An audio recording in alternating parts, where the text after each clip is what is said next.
ladies and gentlemen, and welcome to the 2019 Mid-Season Invitational Play-Ins Group Stage Draw. I'm Quickshot, joined by Vidis, Dracos, and Frostgurn. We're going to do the draws for the play-ins, discuss the teams, talk about each of the stages as the next few moments play out. Vidis, are you hyped? I'm pretty excited. I'm looking forward. I think play-ins always brings in some interesting faces, interesting teams, and you always get to see some pretty crazy stuff as well. Dracos, if you could just scoot back, I just got to make eye contact with this man. We'll get ourselves settled on the desk. Before we head to the group draw show, here is a breakdown of the exact format and how it'll play out. Rivington here with a format breakdown of the 2019 Mid-Season Invitational. The tournament will see 13 teams from around the world compete in up to 3 stages: the play-in, group stage, and knockout stage. First up is the play-in stage, which will take place in Ho Chi Minh City from May 1st to the 7th.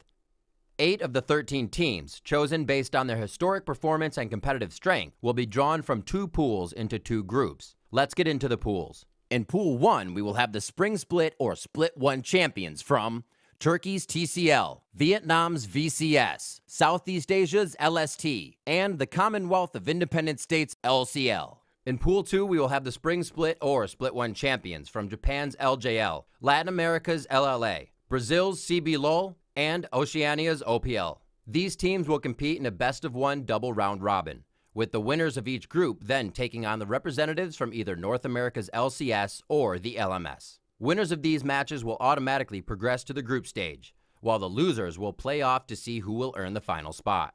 The group stage kicks off on May 10th in Hanoi, where these 3 teams will be joined by representatives from Europe's LEC, Korea's LCK, and the LPL. The top 4 teams from the group stage will advance to the knockout stage from May 17th to the 19th in Taipei, where we'll crown the champion of the 2019 Mid-Season Invitational. Which regions will come out on top? Find out as the play-in action starts on May 1st. See you in Vietnam. 我们也是一起来介绍一下今天参与抽签的2位嘉宾，大家也是非常熟悉来自 LPL 赛区。首先欢迎 Sneaker 战队打野选手 Sofen。 Well, as Sword Art, 接 they'll 下来 be 让我 drawing 们 the 欢迎 teams 的 from 是 the LPL respective 苏宁 pools 战队 into the 辅助 groups. 选手 Sword， 欢迎蛇蛇。 SOFM, the jungler formerly from Snake, and Sword Art 同样 joining Suning 在他 Gaming. 们所站的位置就是面前的1号和2号池。那么我们再来熟悉一下规则。那么我们已经根据过往的战绩以及最近的表现，将8支战队分配到1号池抽签池和2号池抽签池。先抽1号池，抽出来的前2支队伍进入 A 组，后2支进入 B 组。再抽2号池，抽出来的前2支进入 A 组，后2支进入 B 组。那么在介绍完了相关的抽签方式之后的话，让我们再一起来了解一下1号、2号池究竟有哪些队伍。1号池的战队分别是来自于土耳其赛区的1907费内巴切，来自于东南亚赛区的 Mega 战队，来自于独联体赛区的 VEG 战队，以及东道主越南赛区的 PVB 战队。2号池则是来自日本赛区的 DFM 战队，来自于拉丁美洲赛区的 ISG 战队。 So as you can see, Rendong is just once again running through the different teams in their respective pools before we start drawing one at a time to slot them into groups. And I think the big thing to take away from this is teams like Mega from Thailand having a pool 1 seed over teams from Latin America or even Brazil. And that can make some very scary group of death as we start to pull the first team now. Pool 1 going to decide so much here for the play-in teams. And of course, the draw is 1907 Fenerbahce from Turkey's TCL. A first-place regular season finish into a perfect 6-0 playoff run. And now they look to keep the TCL's reputation as a play-ins powerhouse alive, give fans and casters what they want, and a reason to keep repeating their name. 1907 Fenerbahce Esports. 1907 Fenerbahce Esports. I'm excited to see what this team can do. I believe there are a couple of new members, some unfamiliar faces, and some familiar faces coming to the play-in stage. Definitely for the EU fans as we look to the second team to be drawn here. Of course, now Fongbu Buffalo hoping not to play Fenerbahce in the group. We'll see what gets drawn. And the next team will be Phong Vu Buffalo. Fans of Vietnamese LoL are no strangers to this powerhouse. PVB have once again dominated their region and will look to make a statement on home soil. And of course, European fans should be very thankful of Phong Vu Buffalo for their efforts last year at the World Championships, causing those upsets that really helped G2 advance. Key players to watch are, of course, their mid laner Null, as well as Big Koro and Pallet. Their bot lane was something to be trifled with. And of course, when you look at Vietnamese League of Legends, NA fans might be feeling a little bit uncomfortable, as I believe both these teams have been drawn into Group A, and the winner of this group will play Team Liquid. So, next up, wonder who is going to be? Yeah, big question. Filling out Group B. Group B looking a little bit easier for the rest of the Pool 1 teams. That will face the LMS Flash Wolves. Mega will be locked in. And classic again, if Mega choose to go forward, they will then face the Flash Wolves. So a classic GPL versus LMS rivalry. Now, the Thai representative from the League of Legends Southeast Asia Tour, Mega were favorites for the entire tournament, and they didn't drop a single game in the run to MSI. And a lot of names that you are going to be familiar with, players like G4, players like Lloyd, once again showing up on the big stage here. So no strangers to Plan's competition. We'll see what they can do this time around. Of course, ladies and gentlemen, you may have guessed if you've been following around, but by process of elimination, we will have one final team coming out of Pool 1, and to the surprise of no one, but you got to draw it just to make sure you know who it's going to be. It will be the LCL's Vega Squadron. Of course, they took down both favorites in Gambit and Elements Pro. Vega Squadron ran the gauntlet on easy mode to MSI, making use of incredibly flexible champion pools and some pretty wild compositions. Their bot laner, Gadget, plays everything. This guy will play Karthus bot, they'll play Jarvan support, they'll play Ezreal support, Cassiopeia, Shin, Mordekaiser. Get ready for some wild things. Oh, I'm very excited to see what they can do. Of course, the two teams drawn into Group B, along with two more, they will be advancing to play the Flash Wolves once they get to that knockout stage. And we'll be moving on to the Pool 2 draws shortly. 接下来一起看一下，截止到目前为止，1号池 A、B 组的一个分组情况。A 组的话， just a quick reminder of exactly how the teams have been drawn. B 组 Mega Vega. So the thing is if Latin America get pulled into Fenerbahce and the VCS, that is a group of death. That is a terrifying Group A.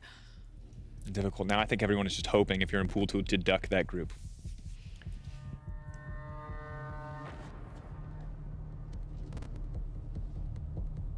Oh no! Unbelievable. Frost, you cursed it. Isurus Gaming is an incredibly tumultuous. They had that incredibly tumultuous playoffs run. They qualified for the play-ins with a combination of some of the best talent from all of Latin America. Of course, you might know names like Adi and Seiya, that's the jungle mid, War Angelus and Slow, building up the bottom half of the map. So pieces of KLG, pieces of Lion Gaming and or Rainbow 7, depending on which era you watch. So truly a threat from Latin America. And an unfortunate group draw is going to put a lot more pressure on them to really show up this tournament. You can really see Group A has become the group of death at this point. All three teams can make a run for the top spot. And there's only one spot that can move on to face against Team Liquid. The only way this gets better is if this is Oceania. Don't do it to him. So our next representative will be Bombers from Oceania.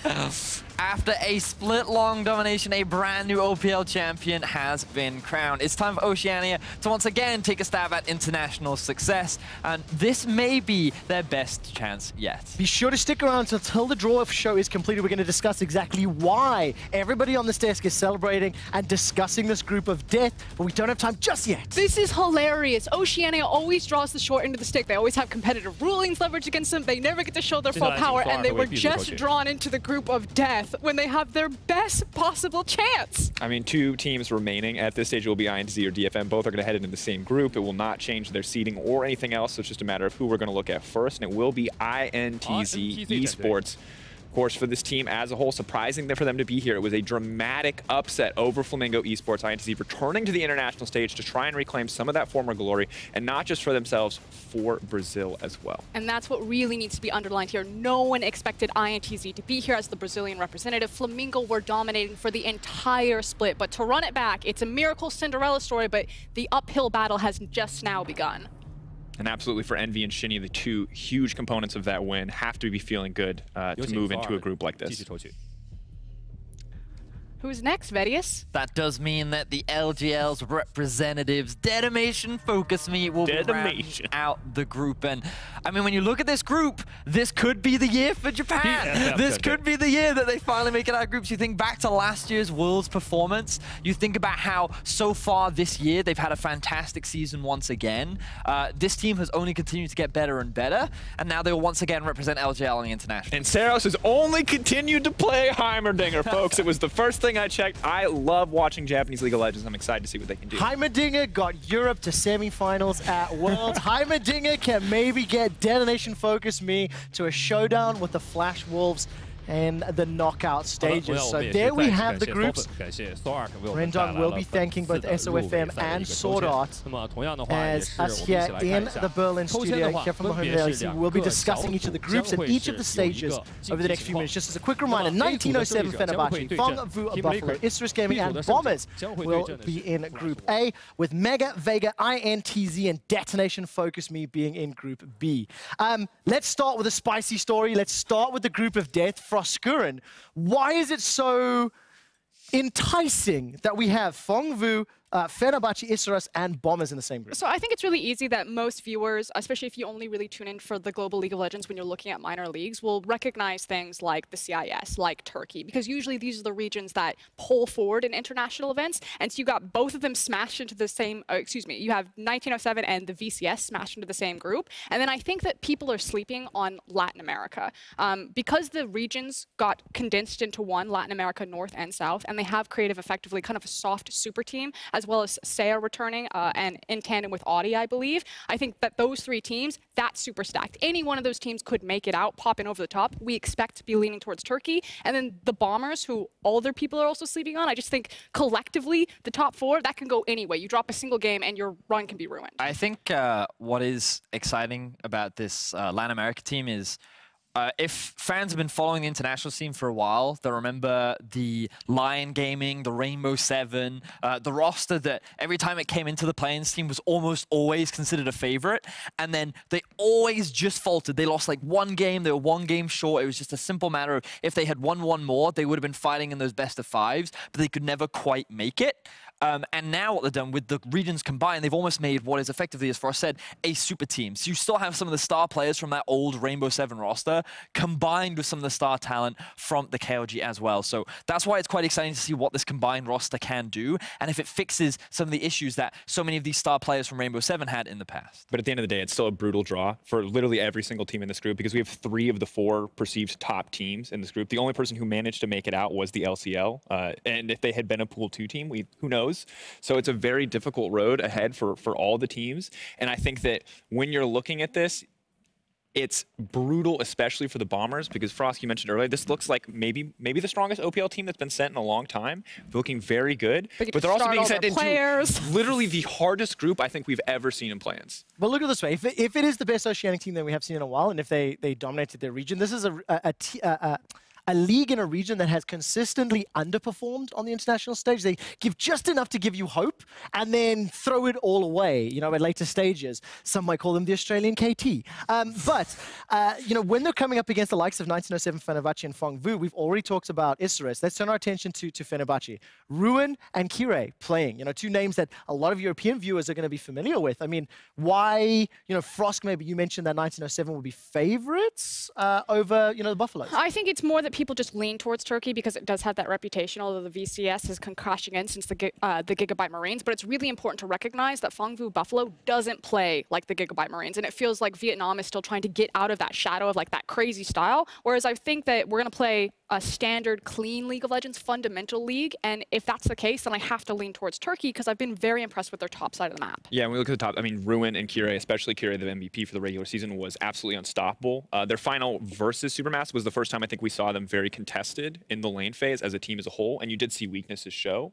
But that said, when the pressure was on, Ruin played Rise and literally won this game, won this team 2 games single-handedly. This guy's been incredible since leaving EU. He's only gotten better. He looks so good right now, and they will either roll teams over with mechanical ability and dominate in the laning phase, but even if they're evenly matched in that capacity, I still think that this team has enough in them to pull out some of these crazy wins if Ruin and Kirae are set up for success. And the reality is that both Fongbu Buffalo and 1907 Fenerbahce have the ability that they can play on some of the contesting servers around them. The fact that so many of the 1907 Fenerbahce players have high-ranking EU West accounts, the fact that Fongbu Buffalo are able to play and get access to both the Chinese and the Korean server, you know, it just helps. We hear pros all the time, they want to go boot camp, they want to go play in these different types of solo queue, and that just helps bolster the region's strength. What do you think of the region of the VCS, though? Because we talked about, obviously, the Gigabyte Marines. They were the ones that put Vietnam on the map in one hell of a big way. But then last year at Buffalo, they stepped up, and while they didn't have the same explosiveness, shall we say, that the Marines did, they did pick up some upset wins. They were a big part of the reason G2 was able to advance, get that tiebreak, and make it out of group. They almost knocked G2 out of Worlds last year as well. So like, but you know what I mean, gift and the curse. So while they may be in the shadow of the excited story of Marines, it's still a respectable region and still a respectable organization. I mean, like, so from what I recall from last year, they were still a very hyper-aggressive team. A lot of the aggression usually stemmed from their jungler, and their top laner in particular was one of the players that I always kept my eyes on because of I mean, it was his Jace that impressed me the most, but in particular, like, I still don't think that they're a weak team. I think that this team alongside 1907 Fenerbahce will 100% be the two favorites. But yeah, it's definitely an explosive group. I have no faith in Oceania. I have no faith at all. Let's take a little bit of time really quickly because they do have the Korean top and jungle in Mimic and Balkan. Balkan is the guy that you want to watch. 100%. He is smurfing on the OPL right now. The final just looked way too easy. Like you're saying, import Korean, so Mimic and Balkan are your two Korean players on the Bombers, and then they grab some pieces of Sin. Their 80 carry, FBI, is also quite strong. So from, again, a fundamental clean League of Legends, I think Bombers are okay. The question is can they, you know, he's rookie of the split Balkan. Can they get these newer inexperienced members on an international stage to calm down and to look at very veteran experience in Fongbu Buffalo and Fenerbahce? And I think the issue whenever you look at events like this is that a lot of these teams are so domestically dominant that it's hard to know what's actually going to work for them on an international stage, and that's very much true for FBI, because this guy will literally pick anything in lane and dominate. He is just a tier above every other AD carry in Oceania, and when he's matched, I imagine the draft strategies are going to have to change because one game he's playing Kalista, one game he's playing Kog'Maw. Suddenly, I think he's going to be a little bit more stuck on meta champions, and the team is going to be a little bit more limited in what they want to do. Okay, we have spent a lot of time in Group A. We will be moving to Group B. Just before we do, I need a prediction of which team will advance from Group A based on what you have seen and what we've discussed. Vedius, I'm going to start with you. I'm going to go with Fongbu Buffalo. Okay. I believe in the faith of Mark Ruffalo. Not the strongest of predictions, but I do like it. I mean, it's home soil, and I do think that that is a huge advantage, but I'm actually going to go with 1907 Fenerbahce. I think looking at their regular season, they were incredible, and even when you saw weakness in their finals, they still managed to come out on top. It was still a 3-0 in the end, so I'm going to give them the credit. Super important. I actually forgot about the fact that it is on home soil, that additional advantage is going to play into the favor. Frosco. That was part of my analysis too. Thanks. Thank you for adding that. I really want to go for the Latin America team, but I actually think it is going to be 1907 Fenerbahce. Again, I think the top side of the map is really strong. It's really hard to gauge all of these regions. I will say this about Latin America, it's not as top-heavy. A lot of times when you look at minor regions, it's like there's one really good team, and then because they just have better players, either they imported or they got all the star players, that they just brute force victories. I don't think that's true for Latin America. I think that the league holistically is much closer, and I think a lot of people are sleeping on this team. I think most people will grab towards, again, CIS, VCS, and TCL, and they'll forget about them, and these guys, they may not escape the group, but they will decide the group. Well, there we go. 1907 Fenerbahce from two of my analysts is the expected at this stage, of course. We'll see what happens once the games start. Let's move on to Group B. The four teams that will be battling in Group B. Mega, Vega, INTZ, and DFM. Where do we want to start, Frosco? Let's start with CBLOL, actually. Let's go. I'm going to put you on the spot. INTZ, what's your take? Mega. I know they were not the team that was expected to win, and I know there are Brazilian fans unhappy. Tell me why. That's basically it. So Flamingo was dominating this region. They're an offshoot of a traditional sports brand. They basically, everyone was like, yes, we're going to send this team. And then INTZ at the very end just squeaked it out. Hard carry performance from their mid and jungle duo right there. And that's basically it. It's about how much experience can these guys get on an international stage? What form is Brazil going to be? And a lot of the community sentiment around the CBLOL is that for the third year in a row, they haven't sent the best team from the region. It's actually brutal, because you're right that the mid and jungle really stepped up, and you have to give credit to Shinny and Envy, but their jungle and mid laner respectively. They just had a phenomenal series that day. They did. The two as individuals. But that said, BRTT on Flamingo, you know, a name that I think a lot of people want to see on an international stage. Definitely, like, I think the double lift figure in Brazil, or the Reckless figure, depending on what you're looking at. It's Reckless here. Literally smashed every single laning phase. This man was up like 20, 30 CS every single game except for one where Mills played Ashe, and they were getting demolished. They were 5K down in so many of their games, but they came back. And that tenacity, I respect it wholeheartedly, but you cannot drop 5K in anywhere else. Brazil is much slower. Teams struggle to close games. But here, if you drop 5K to any one of these other teams, you're just not going to have a chance to come back. And it's also the fact that these bot lanes in particular in Group B, they can play through their bot lanes. Both Vega have the bizarre champion pools in their bot lane, as well as the fact that Lloyd, Mega, will also play, like, Kalista is one of their big carries to play through bot lane.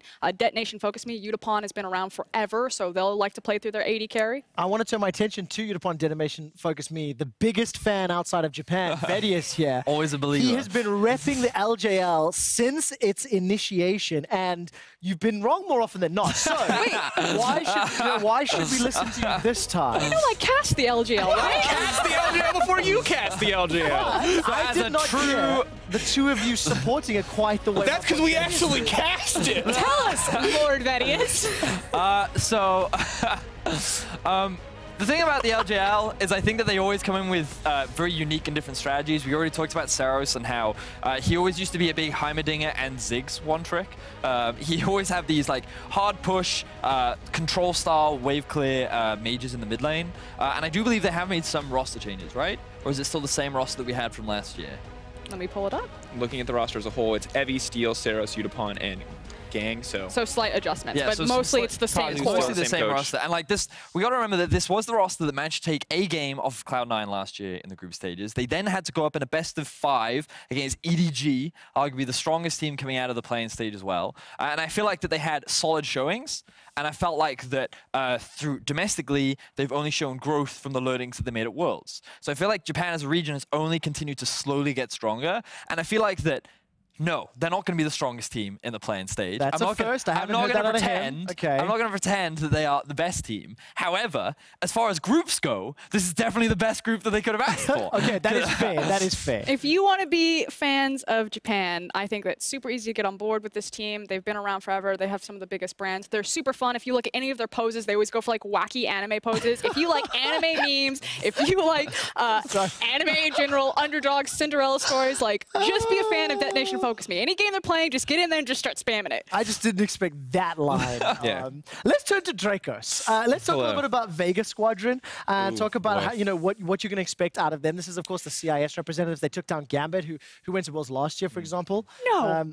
You can't give this one to Dracos. Why not? Why not? Vega Squadron is my team. Why is it your team? Speak next. This is you not calm down. We're one team here. Dracos, all right. Your opinion first. Thank you. All right, so Vega is an interesting team, most certainly. I think Frostgrunner brought up earlier about Gadget being very flexible in the bot lane. I think it's going to give them a lot of strength. Generally, the LCL is just a very innovative region. They're willing to try things. They're willing to do crazy stuff, and I think this year that kind of play has been very rewarded. We've seen it from G2 as well. This team, though, does have some very clear weaknesses. Their jungler really struggles. This guy has a lot of deaths. He does for a lot of aggressive plays that backfire against him.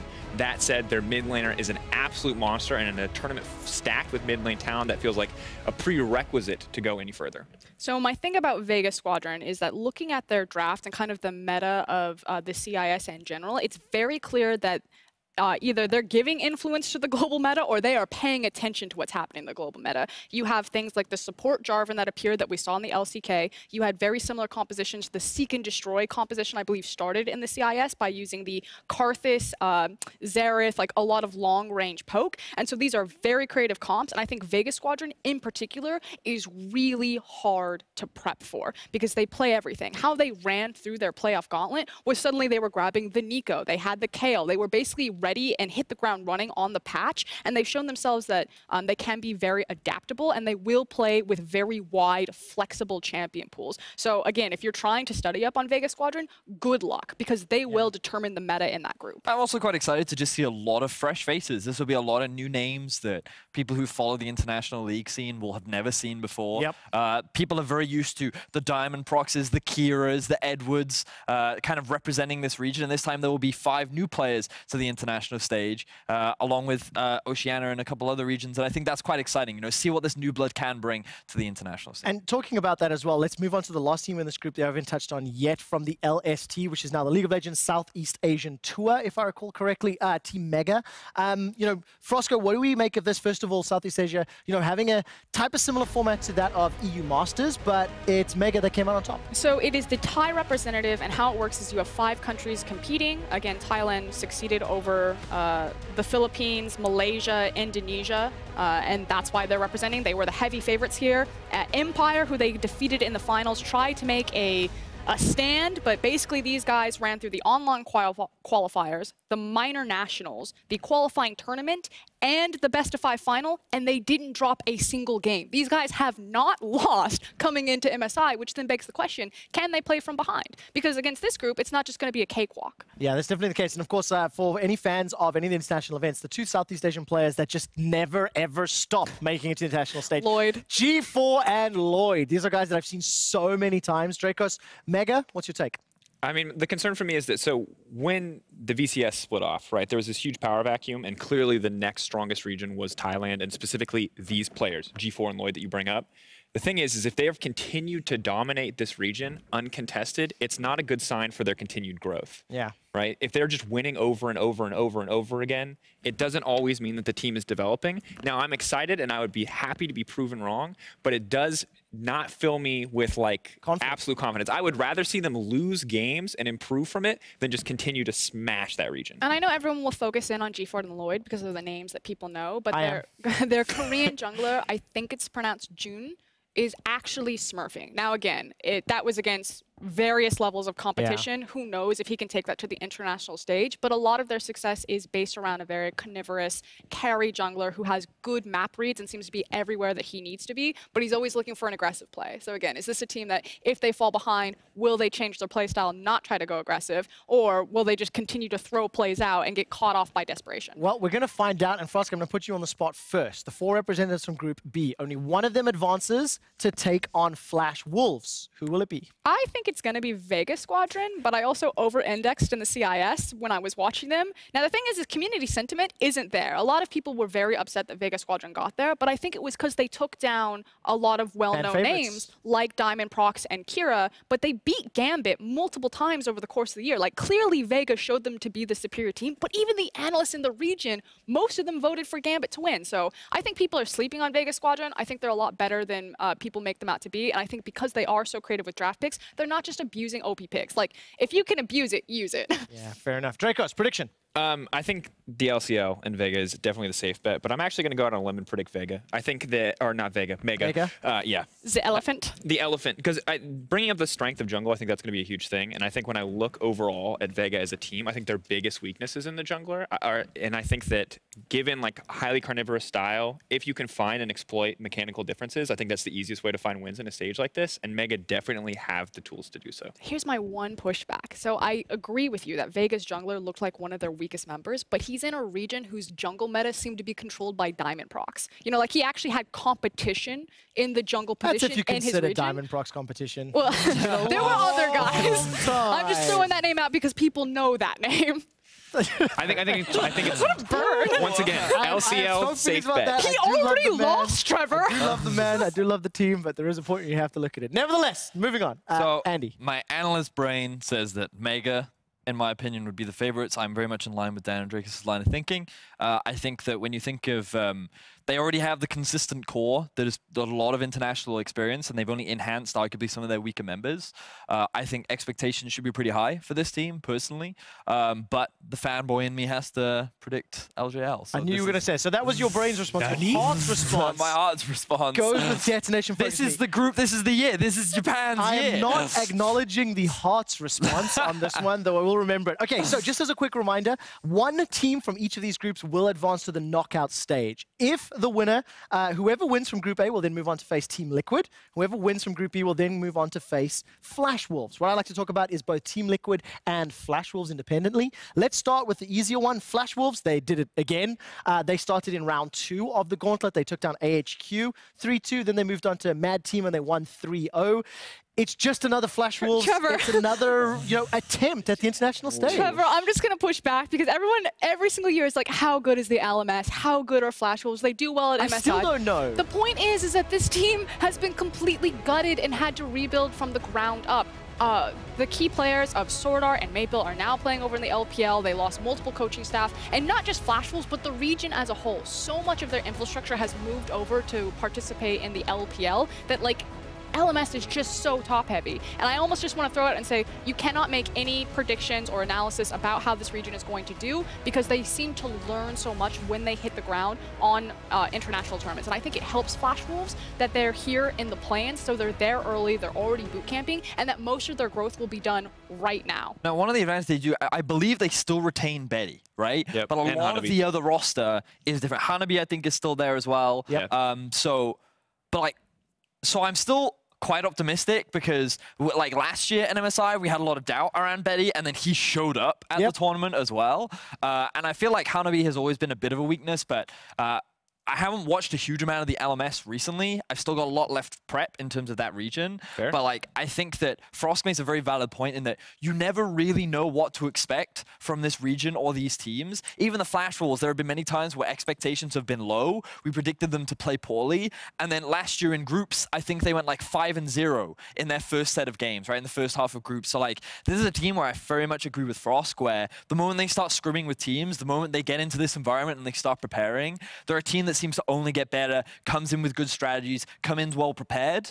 And I think, like, they're just a bit of a wild card, and you never really know what to expect. And that's kind of the thing, right? Is that in years past, if this was still the same Sword Art, Maple, even Karsa core of this team, you would go, all right, well, we'll see them in the main stage, and we'll see how they do. And that's where you'd ask questions. Now you're asking questions in the plans in the specified double elimination. Yeah, sure, they're still the safe bet. But ultimately, the LMS has historically been an incredibly top-heavy region. And when their best talent leaves, you have to wonder how good are they going to be actually. I absolutely acknowledge everything, but put a percentage to me, right? If we still assume that Flash Wolves should be the favorite to take down pretty much everybody in Group B, I mean, is that fair to say, first of all? Yes. And then if yes, what odds do you give them? Are we talking 70-30, 80-20, 60-40, Dracos? I think it's tough. I think it depends a lot on who they're going to face. I think that generally they're just going to get better practice in solo queue, and because of once again regionalism, where they're able to play, where they're able to queue, I think that they should be stronger individually. So I still think it's 70-30 for most of the teams they play, but I think it really does come down to how good, for instance, a team like Mega or Vega. God, I really hate that rhymes. It's going to be so tough to play by Mega Vega. Good luck handling that one. There's kind of this abstract thought about, because there was a lot of discussion about Cloud9 and G2 who were Plains teams for Worlds and then made it so far, the farthest, outside of Fnatic, for the region's representatives. And I almost think that there's, so if we think of this idea that regions are kind of capped by the caliber of practice that they have open to them, and ideally, if you go to a tournament where all the best teams in the world are competing, you're getting the best caliber of practice. And I think when you look at a team like Flash Wolves, you also then have to take in the fact that it's a historic organization and that they understand that when you give them access to high caliber practice, that they are able to make very quick developmental growth and then show up on international stage. And I think that's what happens there. So because you're against a lot of, let's say, rookie members who don't necessarily have the same international experience as like a historic org like Flash Wolves do, that's why you give them heavy favorites. And that's something to really look at as we continue to investigate like the MSI play-in stage and the World's play-in stage, that when these teams do get there early, that it really benefits them and how much growth they can It's not a signal of weakness. It can actually be a signal of long-term growth. I want to move us along because we do only have 6 minutes left for the broadcast, and I want to talk about Team Liquid. Of course, they will be sitting waiting for whoever wins and advances from Group A. Vedius, what's your take on Team Liquid? The reverse sweep against TSM, it was dramatic, it was exciting. There's been a lot of chatter on social as well. Some may be unjustified around, NA strength. Chime in. So I think NA had 3 teams that were very close in skill. Cloud9, TSM, and Team Liquid, in my opinion, all could have taken the title. I think that they're all equal in strength, and at the end of the day, Team Liquid, they had a very well-earned victory, and that they were the more consistent team on the day. But I think that there are arguments to be made around whether they are the strongest representatives from the North American region, and there are a couple fears for me. There are a couple of doubts around how well they will be able to play internationally, because I felt like in the final, Jensen didn't have the best showing. I felt like in the final, Impact didn't have the best showing. And I feel like the most consistent way in which they won was their insanely talented bot lane in Doublelift and Core JJ. And I do strongly believe that this duo is like world caliber. It is extremely good. But the question is, will they be able to consistently enable and play through this duo? And if they can, I feel like they can compete with some of the best, because I still think they hold a lot of the core mechanics that makes a good team good.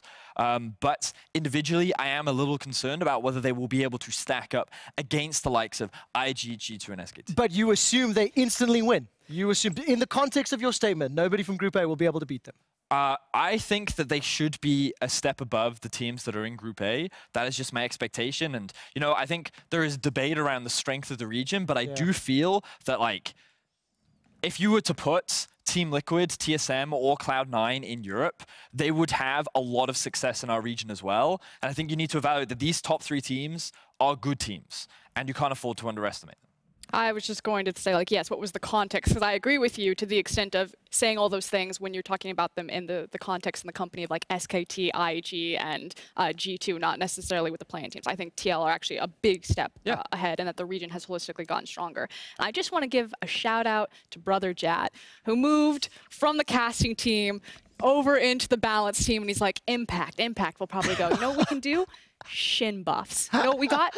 Ornn buffs. You know who that can make stronger if there's tank matchups? GP. He's just covering all the bases. Impact's champion pool is alive and well up there. And of course, that is a reference. We will be playing patch 9.8. 9.8. For MSI as well. Dracos, chime in here. Team Liquid strength and your expectations. I mean, I think that realistically, they should be a cut above. I think that they play in a stronger region overall, at least from what we've seen historically. I think that it should be easy for them in play-ins. That said, I do think there's some interesting mismatches. Fenerbahce, if they do manage to go through, are very top-side focused, and Impact has historically been a weakness.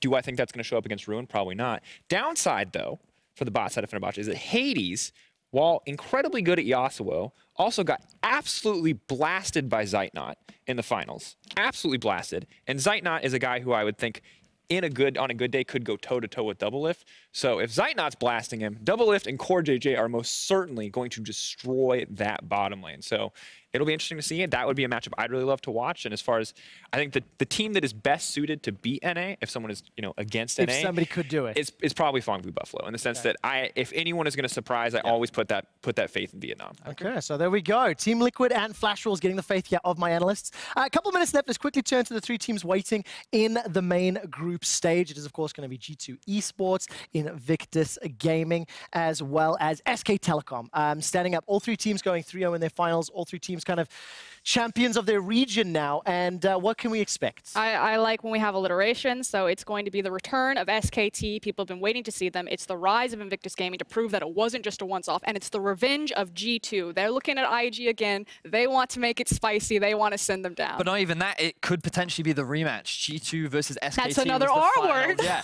it's the rematch. Like, revenge is a perfect word for G2, because they want to get revenge on IG. They want to get revenge on SKT. Both teams that they've lost to in very important games internationally. And the roster has only made growth since then. So I think the top 3 teams are very exciting. I have a lot of controversial opinions around them, and I'm excited. Dracos? Oh, I was just going to try to bait a controversial opinion. I was ready. This is a terrible time to ask, but is Venice joining you for the MSI edition of Euphoria? Yes, he is. Okay, so that will be where you don't have a choice anymore. You thought you did. Controversial opinions, if you want to hear Vedius spewing it. But Dracos, chime in for me on the 3 teams, and what's your take? I mean, I'm going to be honest, I've been very focused on plans, but from what I saw pretty much exclusively in the finals, I think that this is the first year where you can reliably predict Europe to have a big shot. I think top 2 is the safe prediction in my eyes, but I think that last year at Worlds, while Europe looked great, it was still surprising how well we did. My controversial opinion. I do want to jump on this one point really quickly. Mickey, in an Instagram post, mentioned that his wrist injury may actually hamper him, and inferred, but did not directly confirm nor say, that he may not actually play at MSI. How much does this hurt G2 Esports? Now, G2 were very kind in replying in the Reddit thread and explaining that we do expect Mickey to play the majority of games, but the concern that they have right now is the amount of practice and scrim time that he has with the team relating to his wrist issues. Now, depending on how it goes, that obviously may change closer to the time, and if Mickey doesn't play, I think the caliber of that team definitely drops. I think we saw that when G2 play on full power with Mickey, how convincing they look in both the semifinals and the finals, and so if Mickey doesn't play, the strength of G2 definitely changes, and you have to reevaluate how good they look coming into this tournament. I know that this tournament is super exciting for Europe because it feels like we're sending an incredibly powerful team, but again, everyone is saying it is the most stacked MSI ever. MSI has always been my favorite tournament because it's the champions tournaments. You know, there's no like third best dragging you down. It's put up or shut up time. Like we're sending the absolute best. The fact that you get Faker versus Rookie and that Caps then is kind of like your sideliner there, and even behind him is Jensen. Like those 4 names, that's incredible. And that's just one single position. And that's before you factor in that after Caps got clapped by Rookie, they might put Perkz in the mid lane. You know, it's possible. Okay, listen, we do have to wrap up. Before we go, let us assume that the teams that you predicted to win were Team Liquid, Flash Wolves, and let's say Fenerbahce or Mega, right? Those are your 6 representatives. Which team wins MSI 2019? My current favorites would be Invictus Gaming. Yeah, don't want to say G2. If we're ever going to do it, it's now. Assuming Mickey's wrist works. Please, Mickey, I'm sorry. If it doesn't... of course, this means it's not the most confident. I'm going to say Invictus Gaming. All right, there we go. Invictus Gaming Safe from my bets. analyst. Look, thank you so much. Best of luck chatting on E4 a little bit later. What's your prediction? No, I'm the host. I don't get to predict. Oh, really? Celebrate Invictus Gaming's 2018 World Championship victory by purchasing the IG Championship skins in-game. These skins are themed with IG's team colors, player signatures, as well as those unique recall animations. Each of the pro players on Invictus Gaming picked out one of their signature champions from the tournament to be represented. The champions are Camille, Fiora, Irelia, Kai'Sa, LeBlanc, and Rakan. And the important thing to note here is that with the limited time window, if you are a fan of Invictus or you think, as the safe bet, that they're going to win MSI, that you're really getting double value. Because they're also kind of MSI skins if they smash that one too. Wow, there we go. Those skins will be available for purchase in-game from the 23rd of April to the 5th of June. There will also be the special signature edition bundle of each skin that includes a unique loading screen border with the pro signatures. MSI play-ins start on the 1st of May in Hanoi, Vietnam. We will see you there. Thank you so much from Frost, Dracos, Vedius, and myself. See you on MSI.